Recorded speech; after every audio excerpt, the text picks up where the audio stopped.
Students ఇంటర్వ్యూకి వెళ్ళేటప్పుడు ఇలాంటి సిచ్యువేషన్స్ ఇంటర్వ్యూలో చిన్న చిన్న మిస్టేక్స్ చేసి కూడా ఫెయిల్ అవుతున్నారు. ఒక ఇంటర్వ్యూకి వెళ్లే ముందు మీరు ఇలాంటి జాగ్రత్తలు అంటే ఒక 5 స్టెప్స్ మీరు ఈ జాగ్రత్తలు మాత్రం కంపల్సరీ తీసుకోవాలి. ఎందుకంటే కొన్ని ఎక్స్ప్లెయిన్ చేయలేక కొన్ని మీరు ఏంటంటే భయంతో కూడా కొన్ని ఇంటర్వ్యూలో వాళ్ళ చేతిలో అంటే ఎవరి చేతిలో వాళ్ళే చేసుకుంటారు అనమాట ఆ ఇంటర్వ్యూలో ఫెయిల్ అవ్వడానికి కాదు. మీకు ఈ 5 స్టెప్స్ చెప్తాను. ఈ 5 స్టెప్స్ ఫాలో అయ్యి మీరు ఇంటర్వ్యూని ఈజీగా క్రాక్ చేసేటట్టు మీకు ఈ 5 టిప్స్ ఫాలో అవ్వండి. ఫస్ట్ ఒక ఇంటర్వ్యూకి వెళ్ళేటప్పుడు ఫస్ట్ మీరు మేజర్ గా తెలుసుకోవాల్సింది ఏంటంటే ఆ కంపెనీ యొక్క డీటెయిల్స్, అంటే ఆ కంపెనీ ఎప్పుడు ఎస్టాబ్లిష్ అయింది అండ్ దానికి ఇప్పుడు ప్రజెంట్ CEO ఎవరు, దాంట్లో ఎలాంటి టైప్స్ ఆఫ్ వర్క్స్ జరుగుతుంటాయి అండ్ ఆ కంపెనీస్ కి కొన్ని మాక్ ఇంటర్వ్యూస్ మీకు గూగుల్ చేసి దొరికితే ఆ మాక్ ఇంటర్వ్యూస్ కూడా కొన్ని ఇలాంటివి ప్రిపేర్ అవ్వడానికి ట్రై చేయండి ఈ కంపెనీకి. First step. And second step వచ్చేసి మేజర్ గా మన ఇంటర్వ్యూలో స్టూడెంట్స్ అందరు ఫెయిల్ అయ్యేది సెకండ్ స్టెప్ దగ్గరనే అండి, కమ్యూనికేషన్ స్కిల్స్. అసలు ఈ కమ్యూనికేషన్ స్కిల్స్ అసలు మినిమం ఏంటంటే మీరు మీ రెజ్యూమ్ లో ఉన్న అవతల వాళ్ళకి ఈజీగా ఎక్స్ప్లెయిన్ చేసేటట్టు మీ కమ్యూనికేషన్ స్కిల్స్ ఉండాలి. అంటే ఇక్కడ ఏమవుతుందంటే స్టూడెంట్స్ అందరూ ఈ కమ్యూనికేషన్ ఏంటంటే అస్సలు పట్టించుకోరు. అంటే టెక్నికల్ స్కిల్స్ బాగా నేర్చుకుంటారు బట్ కమ్యూనికేషన్ స్కిల్స్ వచ్చేసే వరకు అసలు నేర్చుకోరు అనమాట. ఇక్కడ మీరు ల్యాక్ అవ్వద్దంటే మీరు ఏం చేయాలంటే ఈ కమ్యూనికేషన్ స్కిల్స్ ఎలా ప్రాక్టీస్ చేయాలో చెప్తాను. ఇప్పుడు ఫస్ట్ మీరు ఏ టాపిక్ నేర్చుకున్నా కూడా మీకు ఒక మొబైల్ ఉంటుంది కదా, ఈ మొబైల్ తీసుకొని ఫ్రంట్ కెమెరా ఇట్లా ఆన్ చేసుకొని మీరు మిమ్మల్ని మీరు చూసుకుంటే ఎక్స్ప్లెయిన్ చేయడానికి ట్రై చేయండి. ఇలా ఎక్స్ప్లెయిన్ చేయడానికి ట్రై చేయడం వల్ల ఏమవుతుందంటే మీకు ఒక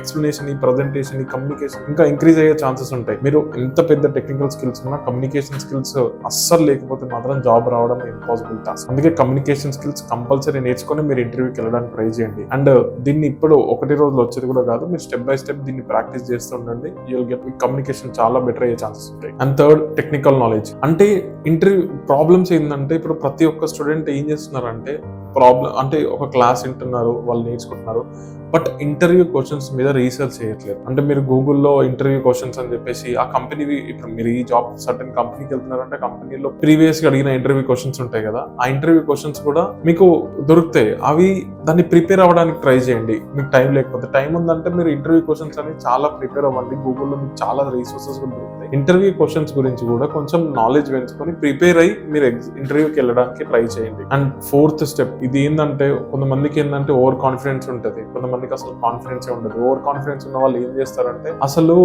వాళ్ళు వెళ్తారు కదా అంటే వాళ్ళు అసలు ఏం ప్రిపేర్ అవ్వకుండా ఓవర్ కాన్ఫిడెంట్ వల్ల ప్రిపేర్ అవ్వకుండా వెళ్తారు. అది చాలా ఎఫెక్ట్ అవుతుంది మీకు. అందుకే మాక్సిమం ఓవర్ కాన్ఫిడెంట్ కాకుండా కొంచెం ప్రిపరేషన్ తో వెళ్ళడానికి ట్రై చేయండి. అండ్ ఈ ఓవర్ కాన్ఫిడెంట్ వల్ల క్యాజువల్ అప్రోచ్ ఇస్తారనమాట. దీని వల్ల కూడా మీకు ఇంటర్వ్యూలో పోయే ఛాన్సెస్ ఎక్కువ ఉంటాయి. అండ్ ల్యాక్ ఆఫ్ కాన్ఫిడెంట్, అసలు వీళ్ళు భయంతో ఉండడం వల్ల, ఎందుకంటే మీకు ఎంత జాబ్ అవసరమో అవతల వాళ్ళకు కూడా అంతే మంచి ఎంప్లాయ్ అవసరం. అందుకే ఈ భయపడడం అనేది కొంచెం తగ్గించండి. ఇలాంటి భయం ఉన్నప్పుడు మీరు ఏం చేయాలంటే 2 minutes బ్రేక్ ఇచ్చి పాజ్ ఇవ్వండి అండ్ తర్వాత మీరు ఎక్స్ప్లెయిన్ చేయడానికి ట్రై చేయండి. పాజ్ ఇచ్చి ఎక్స్ప్లెయిన్ చేయడానికి ట్రై చేయండి. ఇలా మీకు భయాన్ని పోగొట్టుకోండి. And fifth, resume. అసలు కొంతమంది స్టూడెంట్స్ ఏంటంటే వాళ్ళ రెజ్యూమ్ లో ఏముందో వాళ్ళకి కూడా తెలియదు. వాళ్ళ రెజ్యూమ్ లోకి వెళ్ళి క్వశ్చన్స్ అడిగినా కూడా చెప్పకుండా ఉంటారు. ఇలాంటి తప్పు అస్సలు చేయకండి. రెజ్యూమ్ ని మాత్రం కంపల్సరీ మీరు కొంచెం మీ రెజ్యూమ్ మీకు కంపల్సరీ దాని మీద కంప్లీట్ నాలెడ్జ్ ఉండేటట్టు చూసుకోండి. దాంట్లోకి వెళ్ళి క్వశ్చన్స్ అడిగారు అనుకోండి, మీరు ఎక్స్ప్లెయిన్ చేసేటట్టు ఉండాలి. ఓకేనా? ఈ 5 స్టెప్స్ ఫాలో అవ్వండి, కంపల్సరీ సక్సెస్ అవుతారు. ఇంకోటి గుర్తుపెట్టుకోండి, అంటే కొంతమందికి, ఇప్పుడు నేనైనా కూడా ఫ్రెషర్ గా ఇంటర్వ్యూ వెళ్ళినప్పుడు కొంచెం నర్వస్ ఉంటుండే. ఈ నర్వస్ ని ఎలా దిగాలో చెప్తాను. ఏం లేదు, ఫస్ట్ మీరు ఆ నర్వస్ ఎట్లా పోవాలంటే మీకు ఎంత జాబ్ అవసరమో వాళ్ళకి కూడా అంతే అవసరం అని చెప్పి ఒకటైతే మీరు మైండ్ లో పెట్టుకోండి ఫస్ట్. అండ్ నెక్స్ట్ కొంచెం ఇప్పుడు బ్రీతింగ్ ఎక్కువ తీసుకుంటూ ఉండండి.